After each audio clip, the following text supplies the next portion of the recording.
Kontra na naman po, guys. Itong si number 1 Senator Robin Hood Padilla sa pagkakaroon ng Senate hearing investigation ukol dito sa secret deal ni former President Duterte dito sa China. Tutol siya, guys. Sa madaling sabi, ayaw niya na magkaroon ng Senate hearing investigation dito sa agreement, sa gentleman's agreement ni Digong sa China. Kontra na nga siya doon kay Kibuloy, tapos ngayon kukontra pa din siya pati dito. Ay nako, kailan kaya magiging matino itong si Padilla. Anyway, pare-pares lang naman tayo, guys. Lahat tayo pasong-paso na dito kay Padilla. Pero guys, magbibigay ako ng comment at analyzation, syempre para naman ng kahit papaano matamaan itong si Padilla. Wala, hindi talaga niya ginagamitan, guys, ng utak, promise. So ngayon, ito kasi yun, guys, yung kinukontrahan niya. Kita niyo yan. Ilagay na lang natin, oh. Yan. Ito kasi, guys, si Senator Risa Hontiveros, naghain ng Senate resolution. Nag-file po siya, guys, ng resolution. O, basahin natin, ha. Hontiveros files resolution for probe into Duterte's China-West Philippine Sea deal. So, naghain po, guys, si Senator Risa Hontiveros ng Senate Resolution 982. Kasi gusto niya, guys, malaman ang pinakamalalim na usapan, kasi nakakakaba naman, guys, na ang alam lang natin dito is bawal tayo magdala ng pangkumpuni sa ating nabubulok at kinakalawang na BRP Sierra Madre. Nakakaalarma na yun, guys. Pero what if meron pang mas napagkasunduan sila na hindi pa ngayon isinisiwalat? Kaya nga, guys, kung mapapansin nyo, laging irita sa atin yung China. 'Di ba? Kapag nagdadala tayo ng resupply mission, kasi sinasamahan din ng pangkumpuni diyan sa ating nabubulok na BRP Sierra Madre, syempre kailangan ng kumpunihin, nasisira. Yan lang naman po, guys, yung natatanging natin diyan, linya na magpapatunay na atin yung na yan, naayungin na yan.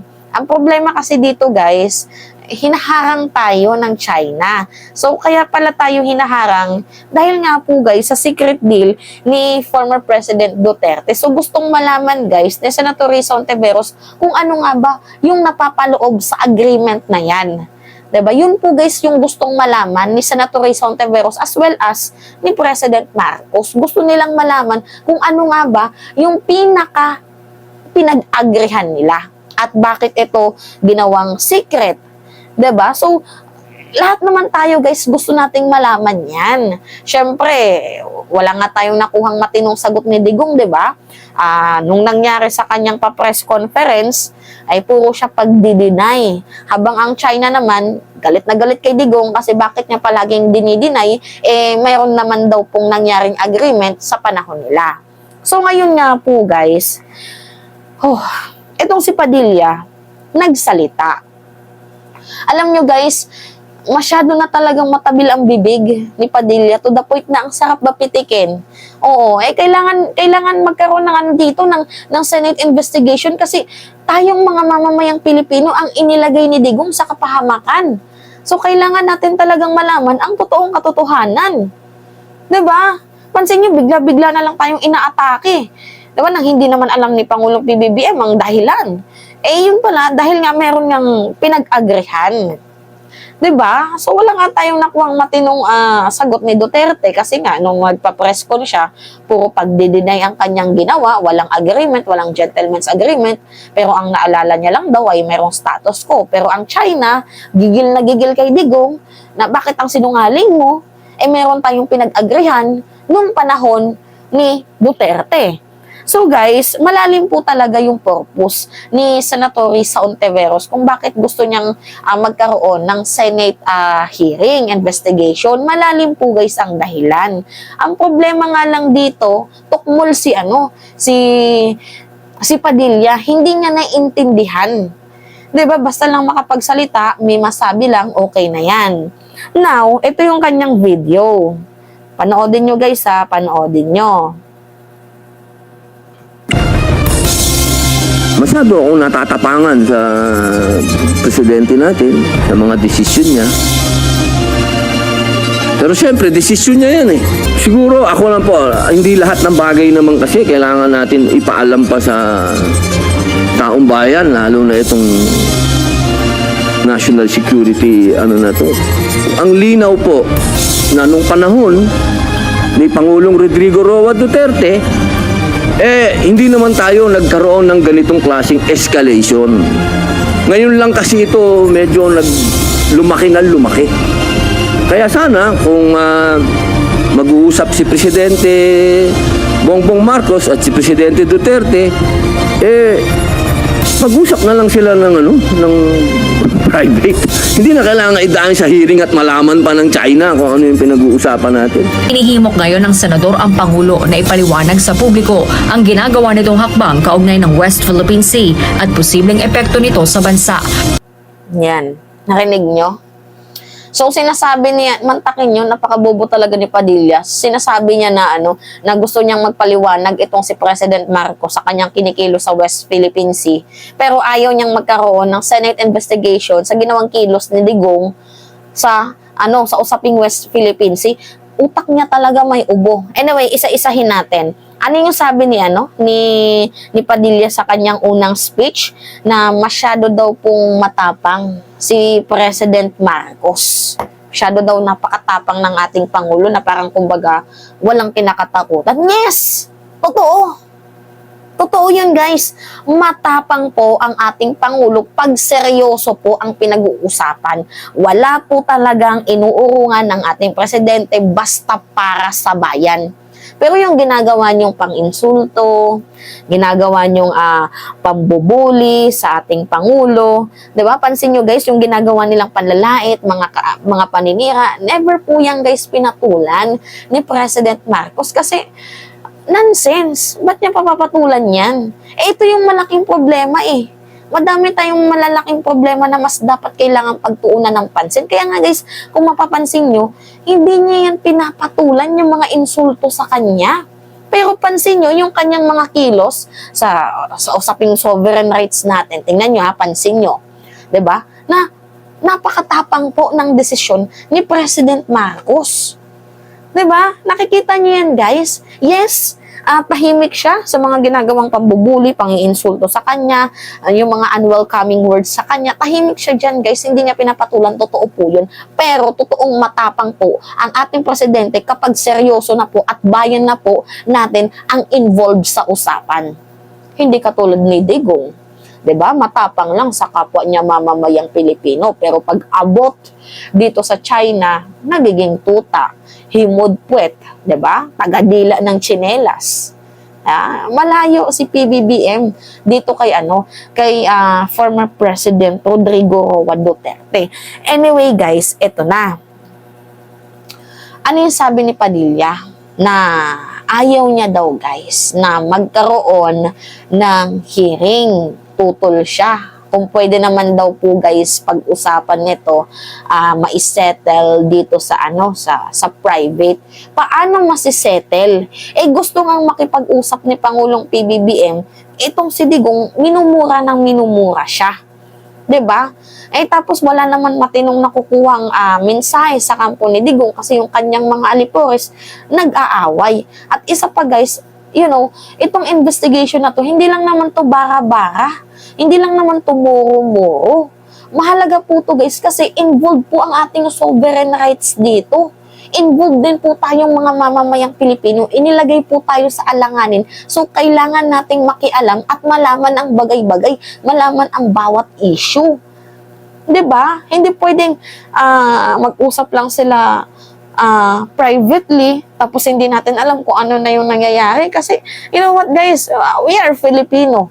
'Di ba? Kailangan natin ng information na hindi pwede yung katulad sa ginawa ni Digong, 'di ba? Na winawater cannon, floating barriers na pala tayo nung panahon din niya mismo, pero hindi binabalita. Tapos sasabihin ni Padilla na yung na to, never naman pong nag-escalate nung panahon ni Digong.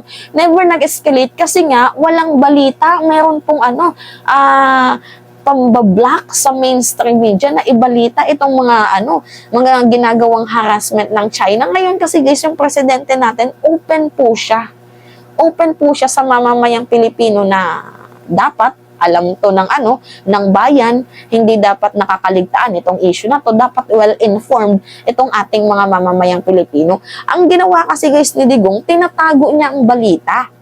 'Di ba? Yun yung totoo dito. At saka hindi masyadong nag-escalate yung tension sa West Philippine Sea noon kasi himugpwet siya.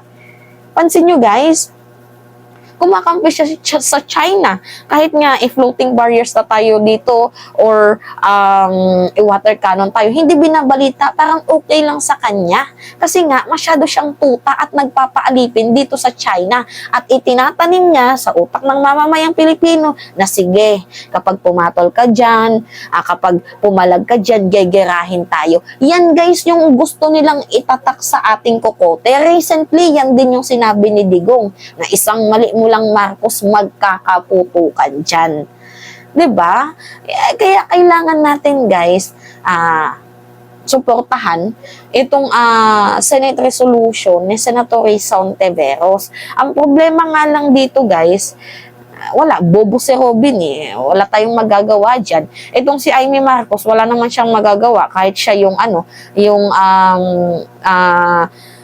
kumbaga chairwoman ng Committee on Department of Foreign Affairs. Kung yung kanyang mga kasamahan gustong paimbestigahan itong secret deal ni Digong, walang magagawa ang kanyang pagiging chairwoman ng DOF kung yung kanyang mga kasapi sa DOF gusto po na paimbestigahan itong secret deal ni Digong. Walang magagawa ang kanyang pagiging chairwoman kung yung mga kasapi niya na mismo ang magdesisyon.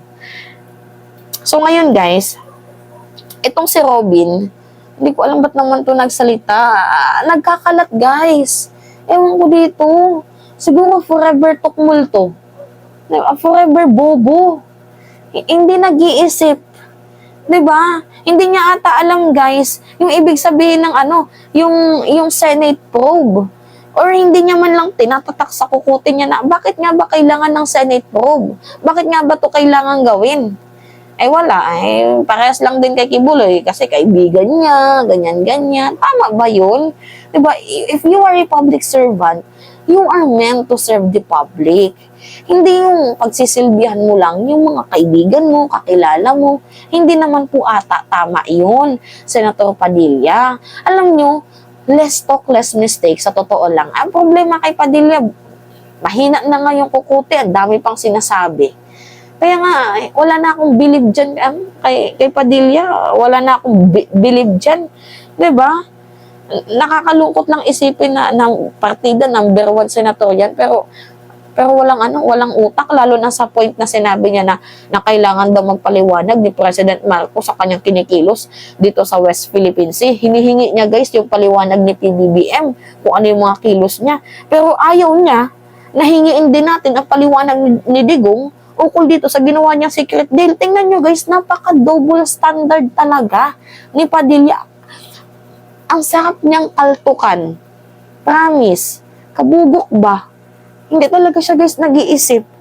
Ewan ko kung may isip ba to. 'Di ba? Napaka-brutal po ng ng utak nito to the point na mas bobo pa siya sa bobo.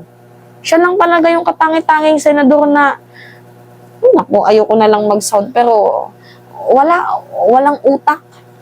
Walang utak. Minsan yung kanyang pagsasalita guys, hindi pinag-isipan. Kumbaga may masabi lang ba? May makomment lang. Diba? Yan si Padilla. Kaya wag na tayong magtaka guys kung bakit nagiging comedy bars na lang ang Senado ngayon. Dahil nga, yan, sa mga ganyang klaseng tao, yung mga credential nila, artista, sikat lang, pero walang utak. Actually, walang problema naman kung sikat kang artista, kung kung aktor ka, walang problema yan, as long as meron kang utak para sa bayan. Ni English nga, hindi makapag-English yung hinayupak na yan. Tapos, ngayon, ang dami-dami pang sinasabi na, parang ang tapang naman ng ating presidente. Gaganunin niya pa. Backhand compliment yun, guys. Yung sasabihin niya na matapang, pero tapang-tapang naman ito, pero gato ganyan. Di ba? Madaming sinasabi. Kaya nga nakakainis makinig ng ano dyan kay Padilla. So, parehas lang tayo, guys. Lahat na i-stress. Anyway, yun lamang ho, guys. At it's me again, si Mima Alicia Nyot. Nagbabalik ulit para sa ating panibagong video.